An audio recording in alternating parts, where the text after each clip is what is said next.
I am Sarah Johnson, and I've spent 35 years of my life in a small New England town. Married for 7 years, I work at Sweet Memories, the bakery that my husband John's family has run for generations. The aroma of freshly baked bread wafting through the air early in the morning and the warm conversations with regular customers have become part of my daily routine. Good morning, Sarah. The smell of cinnamon rolls is heavenly as always. Mrs. Clark's voice makes me turn, and her smile warms my heart. The kindness of the people living in this town has become my emotional support, especially during the days when I struggle with infertility. We started trying for a baby in our 2nd year of marriage, but we haven't been blessed yet. Tests revealed that due to my physical condition, getting pregnant would be difficult. My husband John says, as long as we're happy together, that's all that matters, but I can't shake off the guilt of not being able to produce an heir for the long-standing family bakery. The only one who knows about this struggle is my sister-in-law, Lisa. We've known each other since high school, and she's always looked down on me since I entered on a scholarship, coming from a less affluent background. Surprisingly, she ended up marrying my brother Tom. Sarah, you're really useless, aren't you? You can't even give birth to an heir. Lisa's words still ring in my ears. She boasts about having given birth to her son Jason and continues to look down on me. On the other hand, my brother Tom has found success as a businessman working for an international company. However, the price he pays for this success is limited time with his family.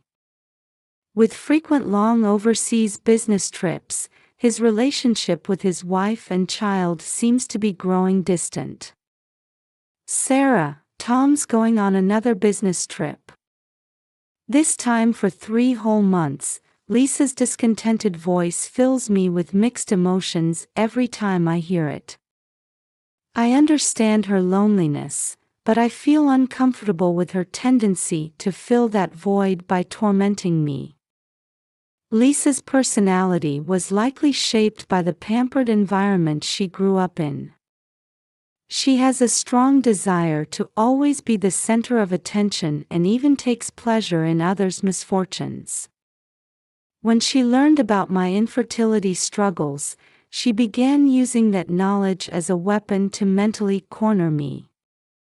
Sarah, if I tell father-in-law about your infertility, you'll be kicked out of this family. She occasionally throws such threatening words at me.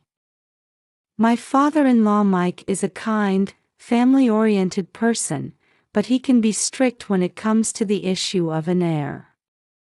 Lisa cleverly exploits this fact. Amidst these complex family relationships, I desperately try to maintain my place while going about my daily life. Taking pride in my work at the bakery, cherishing my relationship with my husband, and believing in the happiness that might one day come. Such days continued. And then, an event occurred that greatly shook this peaceful daily life.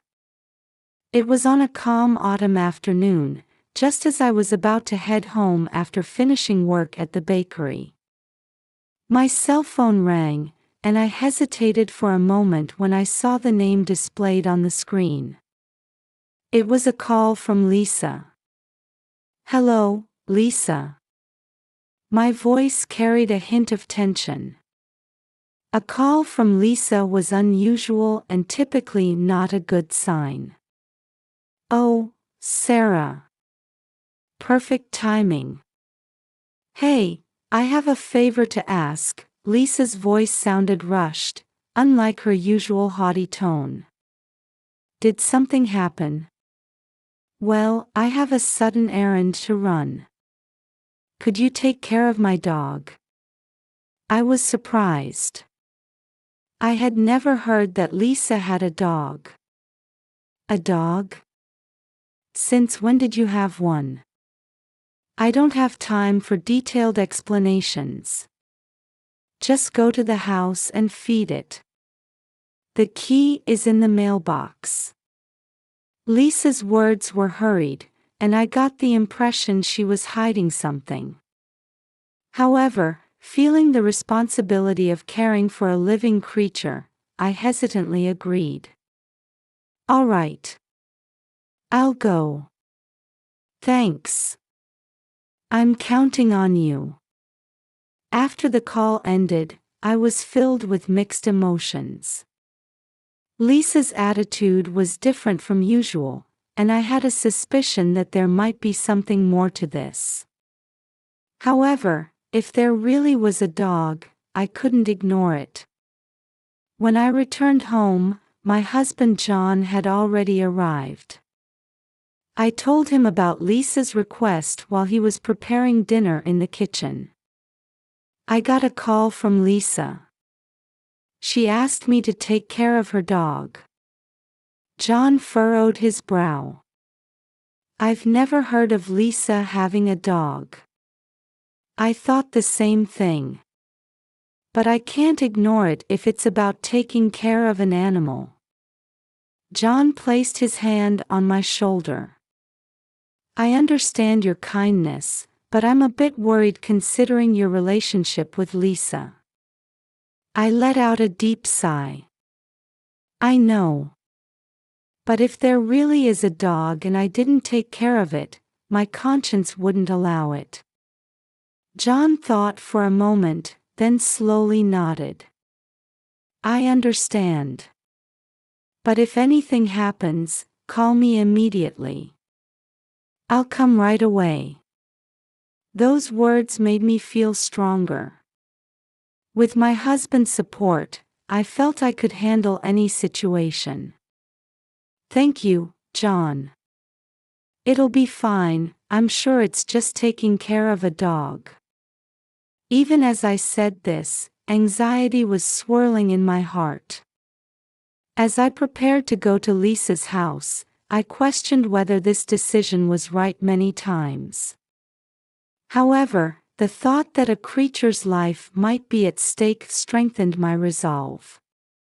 I'm going now. After giving John a quick kiss, I set out for Lisa's house. While driving, various scenarios ran through my mind.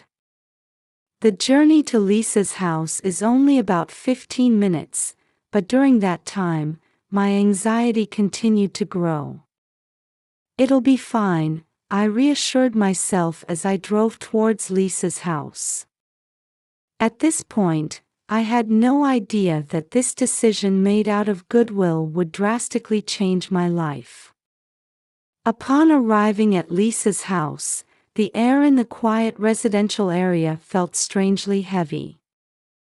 As I stood at the entrance and took the key from the mailbox, my hand trembled slightly. The moment I inserted the key and opened the door, a strange odor hit my nose. What's this smell? It was a mix of the stench of rotting garbage and some indescribable unpleasant odor.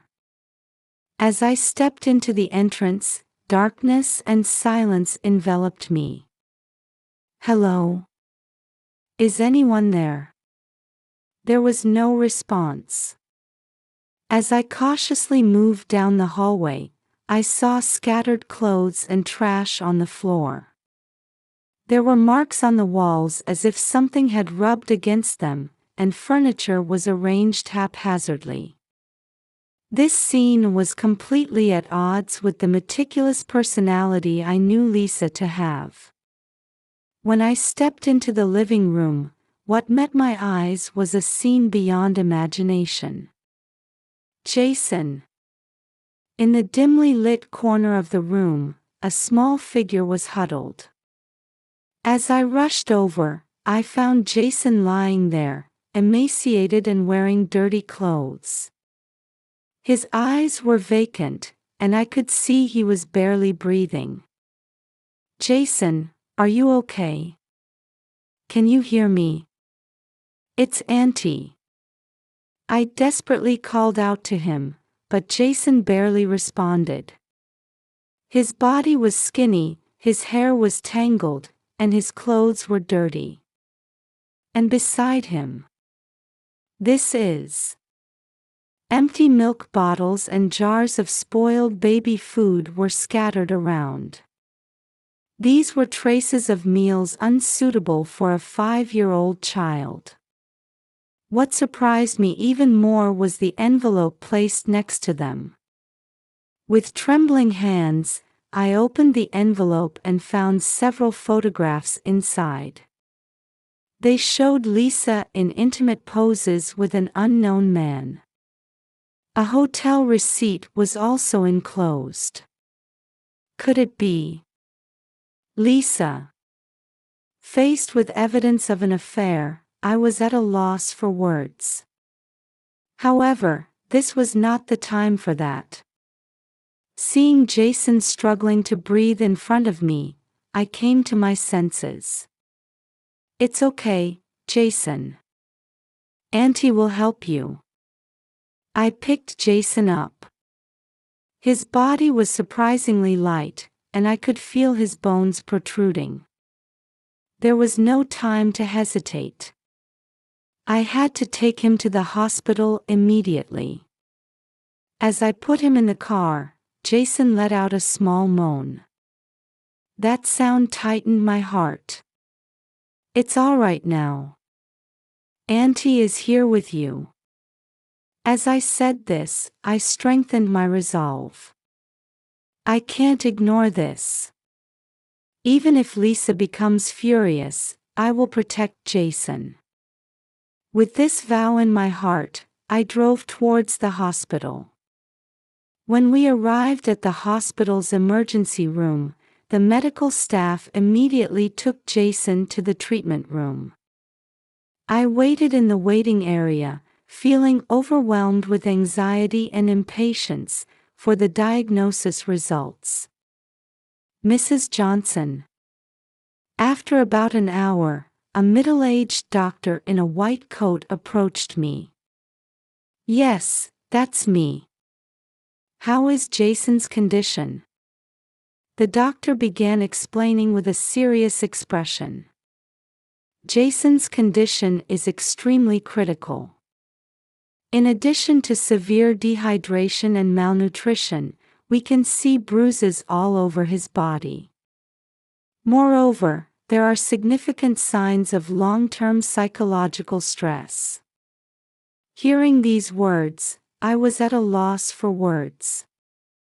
The situation was more serious than I had imagined, and my chest tightened. What's the outlook for his treatment? The next few days will be crucial. He needs 24-hour observation in the intensive care unit. To be honest, recovery will take time. As I listened to the doctor's words, anger and sadness welled up inside me. How could this happen? By the way, are you his guardian?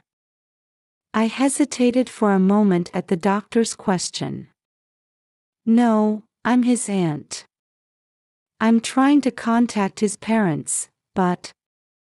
As I said this, I decided to call Lisa. With trembling fingers, I dialed the number, and after a while, the call connected. Hello, Lisa. Oh, Sarah. How was taking care of the dog? Lisa's voice had returned to its usual arrogance. I took a deep breath, trying to calmly explain the situation. Lisa, listen. Jason has been taken to the hospital. He's severely malnourished and... Huh? What are you talking about? I just asked you to take care of the dog. I was stunned by Lisa's response. Lisa, when I went to your house, Jason was collapsed. He's in the intensive care unit now. Stop joking around. That can't be true. Panic began to mix into Lisa's voice. Lisa, this is not a joke. Jason's life is in danger. Come to the hospital immediately. After a moment of silence, Lisa hung up. When I tried to call back, it seemed her phone was turned off. I let out a deep sigh. Lisa's cold response filled me with anger and sadness. However, now I need to prioritize Jason. Next, I called my husband John. After briefly explaining the situation, John said he would come to the hospital right away. Sarah, don't bear this burden alone. I'll be there soon. John's words calmed me a little. However, there was still something else I needed to do. Taking a deep breath, I dialed the next number. Hello, father-in-law. It's Sarah. I'm terribly sorry, but there's an urgent matter. As I explained the situation to my father-in-law Mike, my resolve solidified. We need to come together as a family to protect Jason, even if it means damaging my relationship with Lisa. After hanging up, I stood in front of the treatment room again. Looking at Jason's small body through the glass, surrounded by IVs and medical equipment, I quietly spoke to him. Hang in there, Jason. Auntie is here for you. I couldn't imagine the difficulties that lay ahead, but I vowed in my heart to protect this child. As I felt this, I sensed the beginning of a long night. As I waited in the hospital corridor, I heard hurried footsteps approaching. Turning around, I saw my husband John and father-in-law Mike rushing towards me with worried looks on their faces. Sarah, are you all right? John embraced me. How's Jason? Mike's voice lacked its usual calmness. I explained the situation to them in detail. Jason's condition, Lisa's strange behavior, and the evidence of the affair I had discovered. After I finished speaking, Mike's face had turned red with anger. Does Lisa have anything to say for herself? Mike asked in a low voice. I can't get in touch with her. She hung up and... At that moment, a nurse approached us. Mrs. Johnson, the patient's mother has arrived. Turning around, I saw Lisa standing there. Her eyes were red, and her makeup was smeared. What happened? My baby. Lisa pleaded in a tearful voice. Mike stepped forward and spoke in a stern tone. Lisa, explain yourself. Why did you leave Jason in such a state? Lisa flinched for a moment but quickly began to make excuses. I was desperate too. Tom is never home, and taking care of Jason is so hard. That's no excuse for abusing a child. John raised his voice. Lisa continued, tears streaming down her face. I was under so much stress. I just let my guard down for a moment. But I love Jason. Really. Those words made anger well up inside me. You love him. In that state. And what about the evidence of your affair? Lisa's face turned pale. What do you mean? There were photos of you with an unknown man next to Jason. Lisa was at a loss for words for a moment but quickly began making excuses again. Oh, that. He's just a friend. Jason must have Stop lying. Mike's voice echoed through the corridor. A nurse approached and asked us to be quiet. After that, we moved to a small conference room in the hospital to hold a family meeting. Mike opened his mouth. First, we need to contact Tom. John nodded and took out his smartphone. It'll be an international call, but I'll make it right now.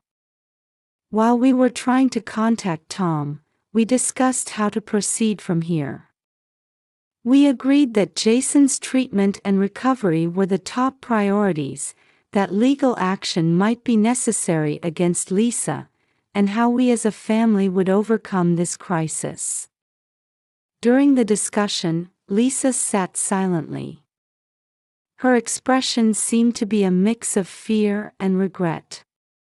It was 30 minutes later when we finally got in touch with Tom.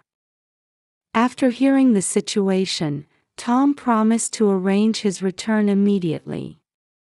As this long day drew to a close, we were all exhausted, but one thing was clear in our resolve: to protect Jason and restore our family bonds. That would become our mission from now on. Tom returned to the country 3 days after Jason was hospitalized. He rushed to the hospital looking tired and stood by Jason's bedside. How did it come to this? Tom's voice was filled with deep sadness and self-reproach. We gathered in the conference room again and explained the course of events in detail. Tom listened silently, but his expression gradually changed to anger. Lisa, explain yourself. Why did you put Jason through this? Tom's voice was low, filled with suppressed anger. Lisa began to speak through her tears. I didn't mean for this to happen. But you're always work. You never understand how I feel. That's no excuse for abusing a child. Tom raised his voice. And what about those photos? Lisa fell silent for a moment, then answered in a small voice. That person is a colleague from work. Just a friend. Stop lying. Mike shouted. There was even a hotel receipt.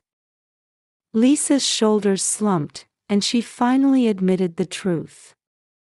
I'm sorry. I was lonely. But it was really just a momentary mistake. Tom let out a deep sigh and held his head in his hands.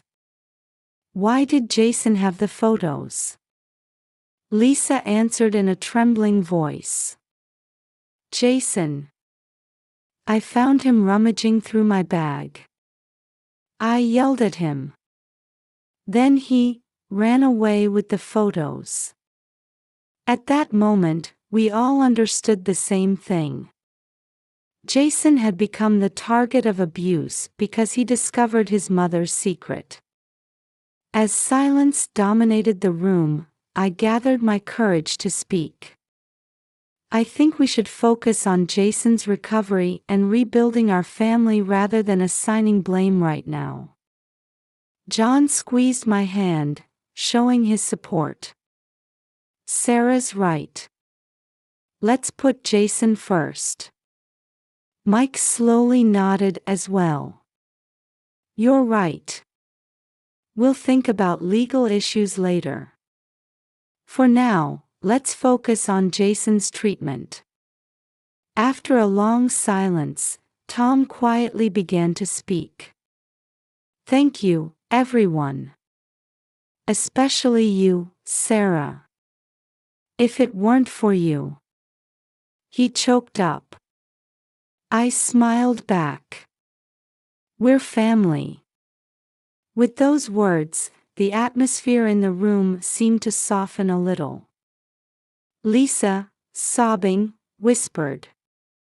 I I want to start over. For Jason, for our family. Tom looked at Lisa with a stern expression. I can't forgive you easily. But for Jason's sake, we need to overcome this as a family. Mike stood up and, looking out the window, said, This will be a long journey. But with family bonds, we can surely overcome it. We all quietly nodded at those words. Overcoming this ordeal and becoming a stronger family. And above all, restoring a happy childhood to Jason. This became our new mission. As we left the conference room, John put his arm around my shoulders. Sarah, your courage and love have saved this family. I couldn't hold back my tears at those words. The road ahead won't be easy. But with our family bonds, I'm sure we can overcome it. Believing this, I started walking forward. Several days after the family meeting, we were faced with a crucial decision. Whether or not to take legal action against Lisa for the sake of Jason's future. In the hospital corridor, Tom approached me. Sarah, I want to hear your opinion. Do you think we should press charges against Lisa? I took a deep breath and chose my words carefully. Tom, to be honest, I'm torn. What Lisa did is unforgivable. But I wonder if criminal punishment is really in Jason's best interest. Tom nodded quietly, gazing out the window. I understand. I'm struggling with the same dilemma. In the end, we decided to go through family court to mandate counseling and parenting education programs for Lisa. We chose to prioritize family restoration over criminal prosecution. The next challenge was Jason's custody. Tom and Lisa were going to separate, and we needed someone to temporarily take care of Jason. At a gathering of the whole family, Mike made a suggestion. Sarah, John, would you two be willing to take care of Jason? John and I looked at each other in surprise. But I began to say, when John squeezed my hand. Let's do it, Sarah. I'm sure we can do something for him. Tom was looking at us with a serious expression. Please, Sarah. I believe you two can make Jason happy. Those words spread warmth in my heart. So this is what family means. All right. We'll do our best to take care of Jason. A few weeks after that decision, Jason moved into our home. There were some awkward moments at first, but Jason gradually opened his heart to us. One night, just before bedtime, Jason timidly asked me, Auntie, is it okay for me to be here? Tears welling up in my eyes, I gently hugged Jason. Of course, Jason. You can always be here. You're our precious family. Hearing those words, tears glistened in Jason's eyes. As the days passed, our family bonds deepened. Lisa also began to change little by little, and during her visits with Jason, she started to interact with him more sincerely. Tom adjusted his work schedule to return home as frequently as possible. I felt deep respect for his efforts to prioritize family time. One day, while I was working at the bakery, John rushed in with an excited look on his face. Sarah, something unbelievable happened. What is it? I asked, and John answered with shining eyes. Jason laughed for the first time. A genuine smile. And he said, "Thank you," to us. At that moment, warmth flooded my heart. We had truly become a family in the real sense. And through this experience, I realized that I had grown significantly as well. While the struggle with infertility was still present, I understood that it wasn't everything in my life. A loving family, a cherished job, and irreplaceable Jason. All of these were enriching my life. With each new morning, my heart fills with gratitude. I've learned firsthand that family bonds can overcome any difficulty. 6 months have passed since then. Jason has become remarkably healthy and happily reports making friends at school. On a Sunday morning, we all went out for a picnic. Watching Jason run around innocently on the lush green grass, I savored the happiness. Tom and Lisa are also gradually mending their relationship. They attend parenting classes together, making sincere efforts. Amidst all this, an unexpected event occurred. I had been feeling unwell for a few days, so I went to the hospital for a checkup. The result was surprising. "Congratulations, Mrs. Johnson. You're 8 weeks pregnant." I placed my hand on my belly in disbelief at the doctor's words. A long-cherished wish had suddenly become reality. When I returned home and told John, he was so overjoyed that he hugged me and spun me around. "Sarah, really? Oh, how wonderful." That night, as I lay in bed, I quietly shed tears. Tears of joy and gratitude. Perhaps by saving Jason, we saved ourselves too. The importance of family love, the value of bonds, and the significance of maintaining hope. We learned all of these. Tomorrow, a new life begins again. There will surely be challenges. But I'm certain we can overcome them. I believe we can move forward, step by step, together with our beloved family. The morning sunlight streaming through the window seemed to promise a future filled with hope.